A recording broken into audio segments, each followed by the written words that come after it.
شرعی حجاب کې کم شروط پکار دي هغه کم حجاب دی چې هغې ته موږ شرعي اسلامي حجاب ویلی شو دا ډېر اهمه خبره ده زموږ ټولو دپاره اهمه زما د بیان چې اوري بهر کیدی شي هغه خو یا زنانۍ یا هغه پخپله اوري یا نارینۍ هغه اوري دلته چې کوم ملګري موږ سره ناست دي دوی چې واوري د هر چا په کور کې مور شتي خور شتي لور شتي ښځه شتي داسې ده که نه ده دا مسله زموږ د ټولو ده دا مسله زموږ د ټولو ده بله په کور کې پرده لازمول دا هم زما ستا کار دی دا هم زما او ستا کار دی نو دا څنګه پرده لازمول غواړي چې دا خو تا ته معلومه وي که نه چې دا څنګه حجاب دی چې دی خو تا ته پته نن سبا خو حجابونه راوتي دي په نمونو بعض به ته پکې زه ذکر کوم اسلامي حجاب او اسلامي پرده په هغې کې اولنی شرط دا دی چې جسم به پکې ټول پټي اولنی شرط جسم به پکې ټول پټي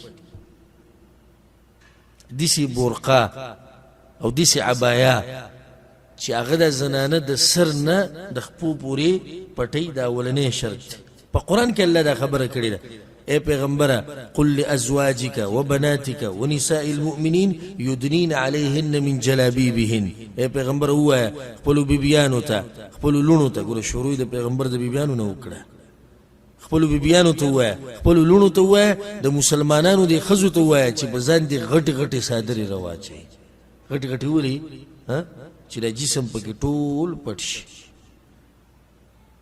په بل آیت کې الله سبحانه وتعالی ولا یبدین زینتهن دوی به خپل ډول دا نه راښکاره کوي الا ما ظهر منها مګر چې راښکاره کېږي دا کوم ډول دی چې راښکاره کېږي د هغې مبارکې صحابه کرامو سلفو دا تفسیر کړی دی الا ما ظهر منها مطلب دغه دا بورقه چې ښکاره ده په دې الله نه نیسي یا سترګې ښکاره کړې ده د لار د معلومولو دپاره په دې باندې الله نه نیسي یا دې زنانه نه څه شی ولیدو غیر اغستو یا په پوړو باندې خطا او غیر ارادي مثلا کې لاس ښکاره شو خپه ښکاره شو په دې باندې الله نه رانیسي سو یو هغه هم دی که نه زموږ بالاقو کې چلیږي او بازارونو کې او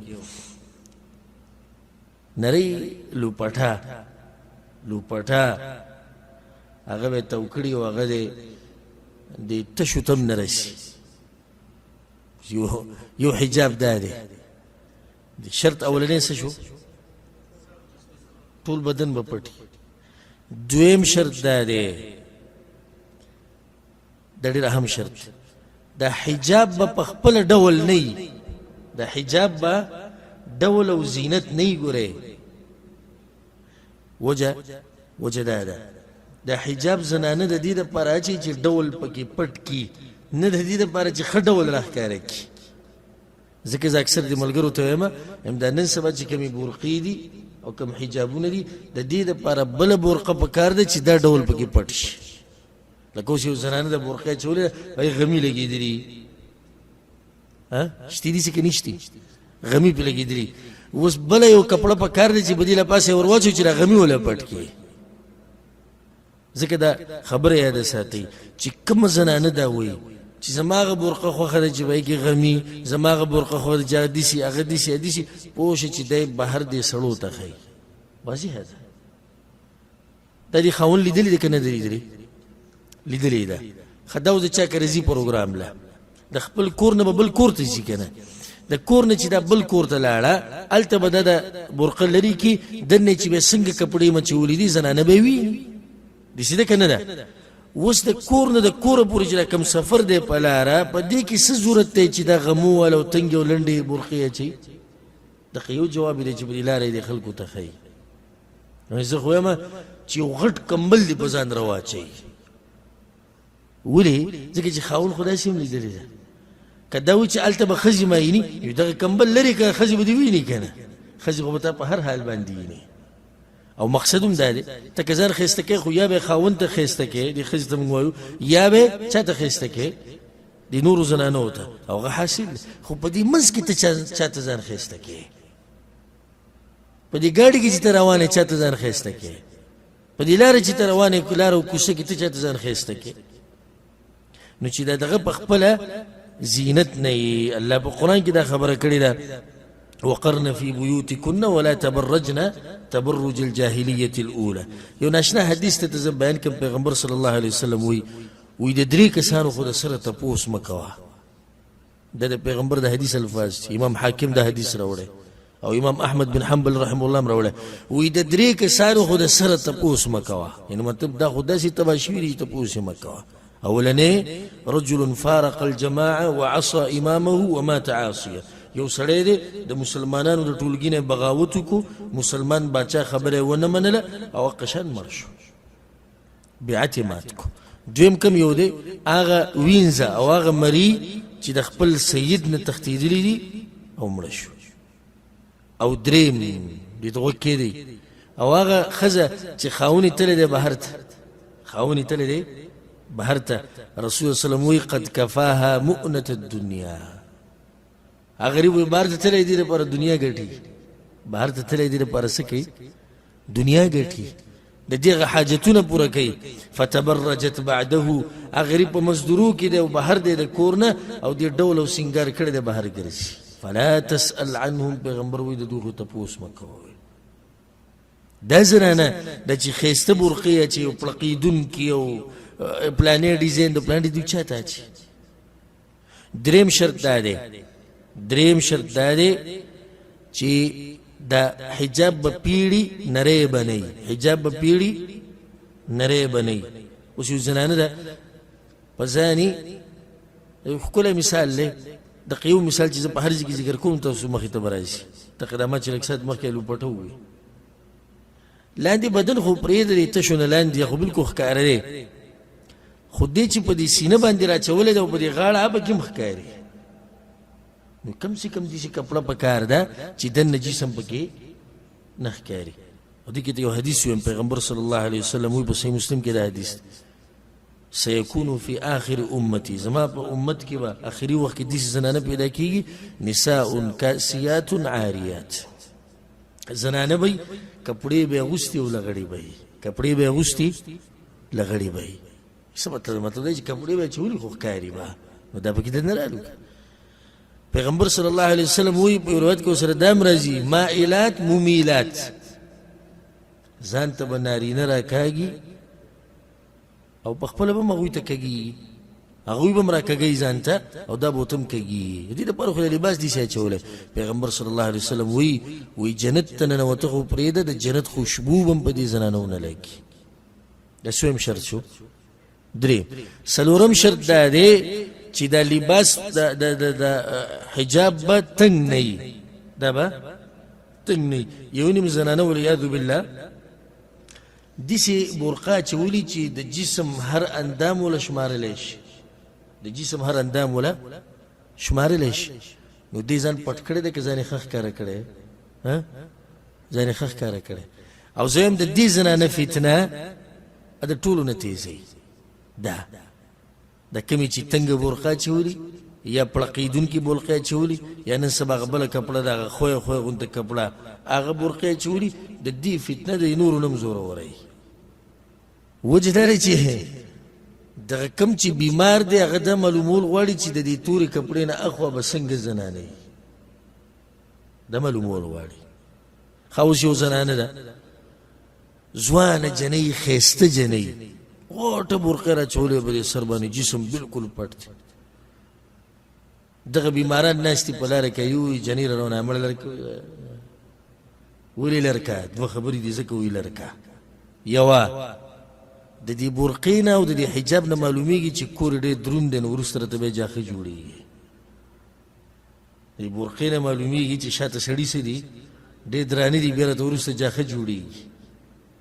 دویمه پرېږده ولې ښایست یې نه ښکاري. خو کېدای شي بوډۍ بس پکې مړ وي، د نیا په عمر دې راته وي دا ښایست هغې پټ دی. دا بله روانه ده تنګه برقه او دننه جسم پکې ښکاري ورسره روان، دا پسې ورپسې شو. دوه خبرو د لاسه ورپسې شو.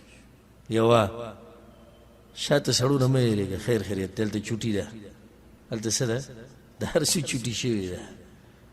که شاته وې دا به داسې نه وی. دویمه چې دا ښځه به ګوره څنګه وي، دا معلومول غواړي دوی، ځکه چې اوس هغه نوی حجاب راوتلی دی، خوله یې پټه کړي. زه ورته حیران شم، پوزه ښکاري، منګي ښکاري، سترګې ښکاري، روزې ښکاري، تندی ښکاري، څه یې پټه کړې ده؟ خوله یې پټه کړې ده جي. هغه هم داسې دوه ګوتې په یخودي نو په خبرو کې ته هغه هم ولیکي. الله یې زموږ په معاشرې باندې رحم وکړي. دا حالات دي. او جیوي دا زموږ کور ماشاءالله ټول پرده کوي، دې ته ته پرده دا خو ښه فتنه جوړه کړې ده. اکثر دې څه شي دا نه ده چې تنګې او لنډې او د هر شی چې ولي، او دا هلکان پسې ورپسې یو طرف ته او بل طرف ته او یو طرف ته او بل طرف ته، چې دا مخ کاره شي نو کیدای شي بېهوشه شي. د الله په دې ځمکه باندې به دا یو بدشکله ښځه وي، خو په دې قیسو یې ځان ښایسته کړی او د هلکان پسې روان دي. نو څلورم شرط څه شو؟ چې دا کپړې به تنګې نه وي. دې کې ته یو ناشنا روایت ذکر کوم. اسامه بن زید رضی الله عنه وی پیغمبر صلی الله علیه وسلم مال یو کپړه راکړه، او دا پیغمبر صلی الله علیه وسلم له بل چا هدیه کې ورکړې وه. وی پیغمبر ماته وی چې اسامه واله ستا شو. وی کپړه ما ویوړه کور کې مې خپلې ښځې له ورکړه. چې بیا رالم وی پیغمبر صلی الله علیه وسلم ماته وی چې کپړه دې څه کړه؟ ما خو به تا ونه لیده او ما تره در کړي ته بازار راواچي. تا څه کړه؟ ما ورته وی چې کسوتها امرأتي، ما خپلې ښځې له ورکړه.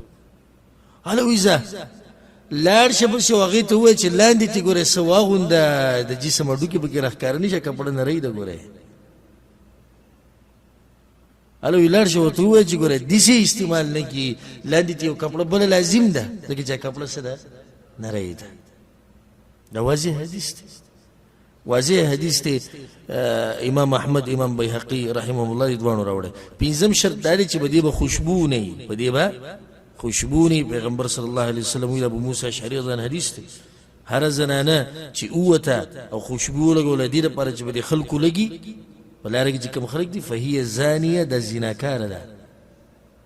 یو ناشنا روایت ابو هريره رضی الله عنه ناسو یو ښځه په هغه باندې چې تېره شو، چې تېره شو نو سیلۍ چلېده نو دا خوشبو یې راوړه په ده باندې ولګېده. کله چې سیلۍ به دا خوشبو الوزي، نه دا خوشبو په ده باندې ولګېده. چې ولګېد اواز یې ورته وکړو، جومات ته روانه وې که؟ جومات ته روانه وه.